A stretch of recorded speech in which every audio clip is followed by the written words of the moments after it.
जय माता दी। आप सभी श्रद्धालु भक्तों को आषाढ़ गुप्त नवरात्रि के पावन द्वितीय दिवस की हार्दिक मंगलमय शुभकामनाएं। मां आदिशक्ति जगदम्बा आप सभी के जीवन में सुख, शांति, आरोग्य, समृद्धि और आध्यात्मिक उन्नति का प्रकाश फैलाएं तथा अपनी असीम कृपा सदैव आप और आपके परिवार पर बनाए रखें। आज दिनांक 16 जुलाई 2026 दिन गुरुवार है और आज आषाढ़ गुप्त नवरात्रि का दूसरा पावन दिवस है। आज का दिन अनेक शुभ और दुर्लभ संयोगों से युक्त है। आज भगवान श्री जगन्नाथ जी की पावन रथ यात्रा, कर्क संक्रांति तथा सिद्ध योग का शुभ संयोग भी प्राप्त हो रहा है। ऐसे पुण्य अवसर पर मां की आराधना, मंत्र जाप और कथा श्रवण का विशेष महत्व बताया गया है। गुप्त नवरात्रि के दूसरे दिन 10 महाविद्याओं में द्वितीय स्वरूप महाविद्या मां तारा की पूजा अर्चना की जाती है। तंत्र, मंत्र और साधना की अधिष्ठात्री मां तारा अपने भक्तों के समस्त भय, संकट, रोग, दरिद्रता और जीवन की बाधाओं का नाश करके उन्हें ज्ञान, बल, समृद्धि, सफलता और अंत में मोक्ष का आशीर्वाद प्रदान करती हैं। इसलिए इस दिन मां तारा की उपासना को अत्यंत प्रभावशाली और शीघ्र फल देने वाली माना गया है। आज के इस विशेष वीडियो में सबसे पहले हम जानेंगे आज के शुभ मुहूर्त, पूजा का श्रेष्ठ समय और कर्क संक्रांति का महत्व। इसके बाद सुनेंगे महाविद्या मां तारा की दिव्य महिमा, उनकी पूजा विधि, मां तारा के तीनों स्वरूपों का रहस्य, तारापीठ से जुड़ी चमत्कारी कथा तथा अंत में वेद माता गायत्री की पावन कथा का श्रवण करेंगे। मान्यता है कि जो साधक गुप्त नवरात्रि के पावन दिनों में श्रद्धा, विश्वास और निर्मल भाव से मां तारा का स्मरण करता है, उनकी कथा सुनता है और सच्चे मन से उनका नाम जपता है, मां उसके जीवन के बड़े से बड़े संकटों को भी दूर कर देती हैं और अपने भक्त को सुख, समृद्धि, आत्मबल तथा आध्यात्मिक उन्नति का आशीर्वाद प्रदान करती हैं। तो आइए संपूर्ण श्रद्धा, भक्ति और विश्वास के साथ मां महाविद्या तारा का ध्यान करें, उनका स्मरण करें और इस दिव्य एवं पुण्यमयी कथा का शुभारंभ करें। सबसे पहले जानते हैं आज के शुभ मुहूर्त के बारे में। यदि आप आज मां तारा की पूजा, मंत्र जाप, साधना या कथा श्रवण करने जा रहे हैं तो इन शुभ समयों का विशेष ध्यान रखें। आज दिनांक 16 जुलाई 2026 दिन गुरुवार है। आज आषाढ़ शुक्ल पक्ष की द्वितीय तिथि प्रातः 8:53 तक रहेगी। इसके पश्चात तृतीया तिथि प्रारंभ हो जाएगी। आज प्रातः लगभग 4:30 तक वज्र योग रहेगा। इसके बाद पूरे दिन सिद्धि योग का शुभ संयोग रहेगा। सिद्धि योग को साधना, जप, पूजा और देवी आराधना के लिए अत्यंत शुभ माना गया है। आज ब्रह्म मुहूर्त प्रातः 4:18 से 5:06 तक रहेगा। सूर्योदय प्रातः 5:54 पर तथा सूर्यास्त सायं 7:11 पर होगा। यदि आप प्रातः काल मां तारा की पूजा करना चाहते हैं तो शुभ पूजा मुहूर्त प्रातः 4:32 से 5:34 तक रहेगा। वहीं सायंकालीन पूजा का शुभ समय सायं 7:19 से रात्रि 8:22 तक रहेगा। आज राहु काल दोपहर 1:30 से 3 बजे तक रहेगा। इस समय किसी भी नए शुभ कार्य की शुरुआत करने से बचें। आज का दिन इसीलिए भी अत्यंत विशेष है क्योंकि आज कर्क संक्रांति का पुण्य पर्व भी है। कर्क संक्रांति से सूर्यदेव कर्क राशि में प्रवेश करते हैं और इसी के साथ 6 माह की दक्षिणायन अवधि का शुभारंभ होता है। सनातन धर्म में कर्क संक्रांति का महत्व मकर संक्रांति के समान ही अत्यंत पवित्र माना गया है। आज पुण्यकाल दोपहर 12:27 से सायं 7:21 तक रहेगा, जबकि महापुण्यकाल सायं 5:03 से 7:21 तक रहेगा। इन शुभ समयों में स्नान, दान, जप, तप, देवी पूजन और मंत्र साधना करने से अनेक गुना अधिक पुण्य फल की प्राप्ति होती है। अब आइए जानते हैं कि गुप्त नवरात्रि के दूसरे दिन पूजित होने वाली 10 महाविद्याओं में द्वितीय स्वरूप महाविद्या मां तारा का सनातन धर्म में इतना विशेष महत्व क्यों बताया गया है और उनकी कृपा से भक्तों को कौन कौन से दिव्य फल प्राप्त होते हैं। 10 महाविद्याओं में द्वितीय स्वरूप महाविद्या मां तारा को संकटों से तारने वाली, भय का नाश करने वाली और अपने भक्तों का जीवन संवारने वाली आदिशक्ति के रूप में पूजा जाता है। तारा शब्द का अर्थ ही है तारने वाली, अर्थात जो अपने भक्तों को दुख, भय, संकट, रोग, दरिद्रता, शत्रु, मोह और जन्म मरण के बंधन से पार लगाती हैं। मां तारा की उपासना विशेष रूप से गुप्त नवरात्रि में अत्यंत फलदायी मानी गई है। तंत्र शास्त्रों में उन्हें तंत्र, मंत्र और दिव्य साधनाओं की अधिष्ठात्री देवी कहा गया है। उनकी कृपा से साधक को लौकिक सुख, धन, वैभव, यश, आत्मबल, ज्ञान और आध्यात्मिक उन्नति की प्राप्ति होती है। साथ ही जीवन में आने वाले बड़े से बड़े संकट भी धीरे धीरे समाप्त होने लगते हैं। शास्त्रों में वर्णन मिलता है कि मां तारा केवल भौतिक सुख ही नहीं देती, बल्कि अपने भक्त को आत्मिक शांति और अंततः मोक्ष का मार्ग भी प्रदान करती हैं।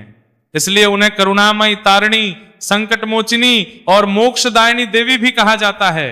बौद्ध धर्म में भी मां तारा की उपासना का अत्यंत महत्वपूर्ण स्थान है। वहां उन्हें करुणा और संरक्षण की देवी माना गया है। मान्यता है कि भगवान बुद्ध ने भी मां तारा की आराधना की थी। वहीं सनातन परंपरा में महर्षि वशिष्ठ ने दीर्घ काल तक मां तारा की उपासना करके दिव्य सिद्धियां प्राप्त की। अनेक ग्रंथों में भगवान शिव और लंकापति रावण को भी मां तारा का उपासक बताया गया। ऐसी मान्यता है कि जहां सभी उपाय निष्फल हो जाते हैं, जहां मनुष्य स्वयं को पूर्णतः असहाय अनुभव करता है, वहां मां तारा अपने भक्त का हाथ थामकर उसे संकट से बाहर निकालती है। इसी कारण भक्त पूरे विश्वास के साथ कहते हैं कि जिसकी रक्षा स्वयं मां तारा करती हैं, उसका कोई भी अनिष्ट नहीं कर सकता। पश्चिम बंगाल का प्रसिद्ध तारापीठ आज भी मां तारा की असीम कृपा और चमत्कारों का साक्षी माना जाता है। मान्यता है कि इसी पावन स्थान पर भगवान आनंद भैरव ने महर्षि वशिष्ठ को मां तारा की दिव्य साधना और उपासना का रहस्य प्रदान किया था। आज भी देश विदेश से लाखों श्रद्धालु मां तारा के दर्शन और आशीर्वाद प्राप्त करने के लिए तारापीठ पहुंचते हैं। मां तारा की साधना का कोई कठोर बंधन नहीं माना गया है। वे केवल अपने भक्त की सच्ची श्रद्धा, अटूट विश्वास और निष्कपट भक्ति से ही प्रसन्न हो जाती हैं।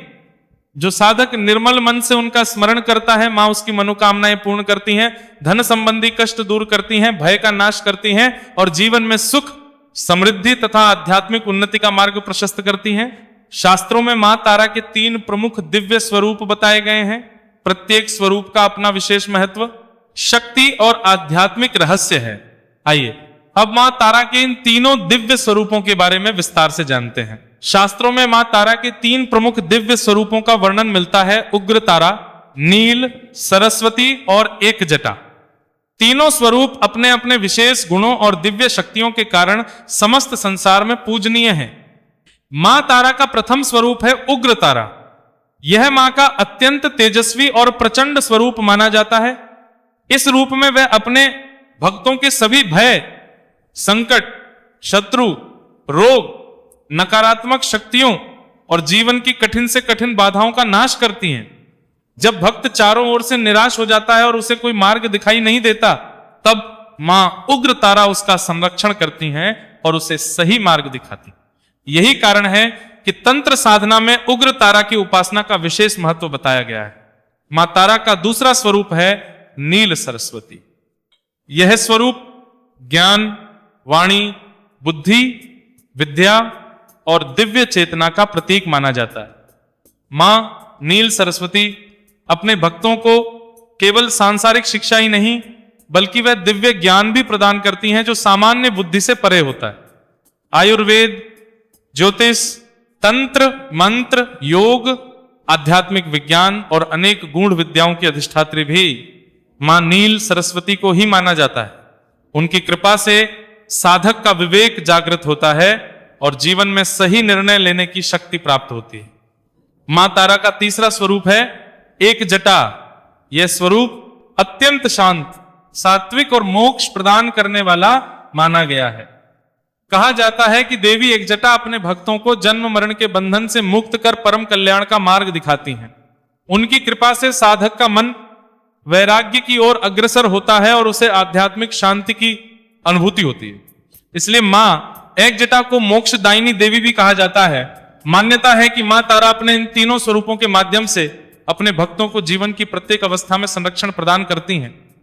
उग्र तारा संकटों का नाश करती हैं, नील सरस्वती ज्ञान और विवेक का प्रकाश देती हैं तथा एकजटा आत्मा को मोक्ष के मार्ग पर अग्रसर करती हैं। अब आइए जानते हैं कि गुप्त नवरात्रि के दूसरे दिन मां तारा की पूजा किस प्रकार की जाती है और उनकी कृपा प्राप्त करने के लिए पूजा विधि क्या बताई गई। गुप्त नवरात्रि के दूसरे दिन महाविद्या मां तारा की पूजा अत्यंत श्रद्धा, पवित्रता और एकाग्र मन से करनी चाहिए।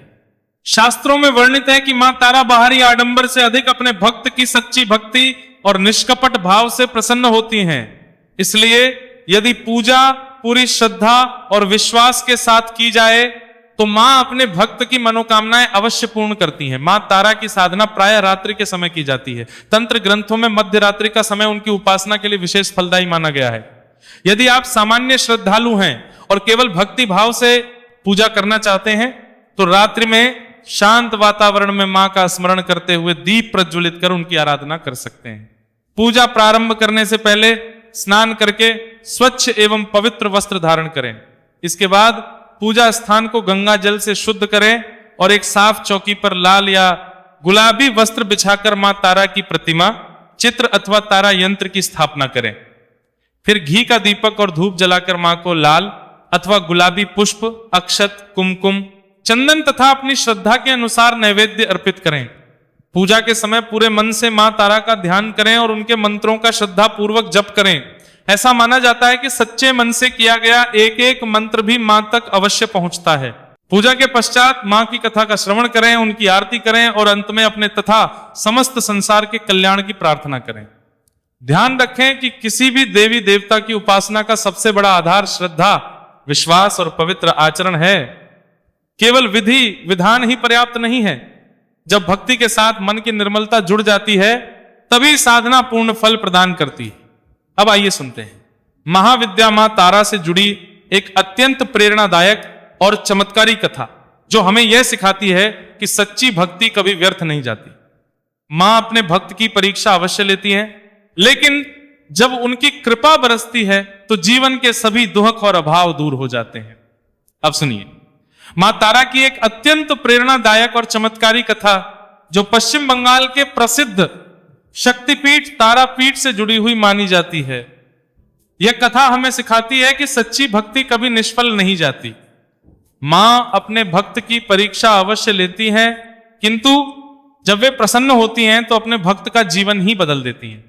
बहुत समय पहले की बात है, पश्चिम बंगाल के एक छोटे से गांव में हरिदास नाम का एक निर्धन ब्राह्मण अपनी पत्नी और बच्चों के साथ रहता था। उसके घर में न धन था, न अन्न और न ही कोई साधन। अनेक दिनों तक उसके परिवार को भरपेट भोजन भी नसीब नहीं होता था। फिर भी उसके मन में मां तारा के प्रति अटूट श्रद्धा और अडिग विश्वास था। हरिदास प्रतिदिन प्रातःकाल कई कोस पैदल चलकर तारापीठ स्थित मां तारा के मंदिर पहुंचता। उसके पास चढ़ाने के लिए न स्वर्ण था, न चांदी और न ही बहुमूल्य वस्तुएं। वह केवल जंगल से तोड़े हुए कुछ पुष्प और गंगा जल लेकर मां के चरणों में अर्पित कर देता और भाव विभोर होकर उनकी आराधना करता।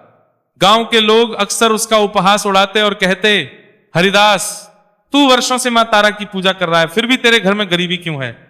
यदि मां तुझसे प्रसन्न होती तो तुझे इतना कष्ट क्यों सहना पड़ता? हरिदास मुस्कुराकर केवल इतना ही कहता, मां से प्रेम करने वाला पुत्र कभी सौदा नहीं करता।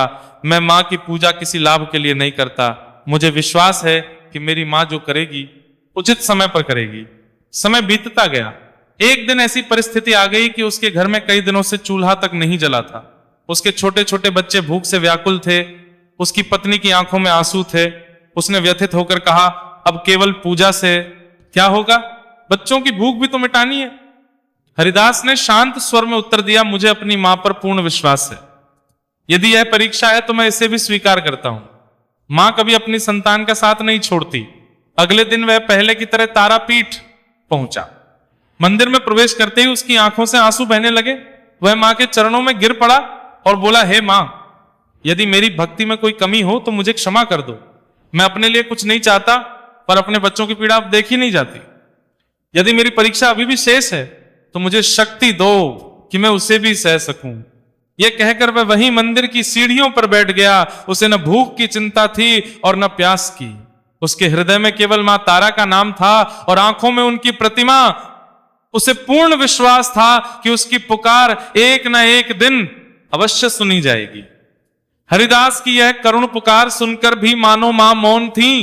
एक दिन बीता, फिर दूसरा दिन और फिर तीसरा दिन। इन तीनों दिनों तक हरिदास ने अन्न और जल का त्याग कर केवल मां तारा के चरणों में बैठकर उनका स्मरण किया।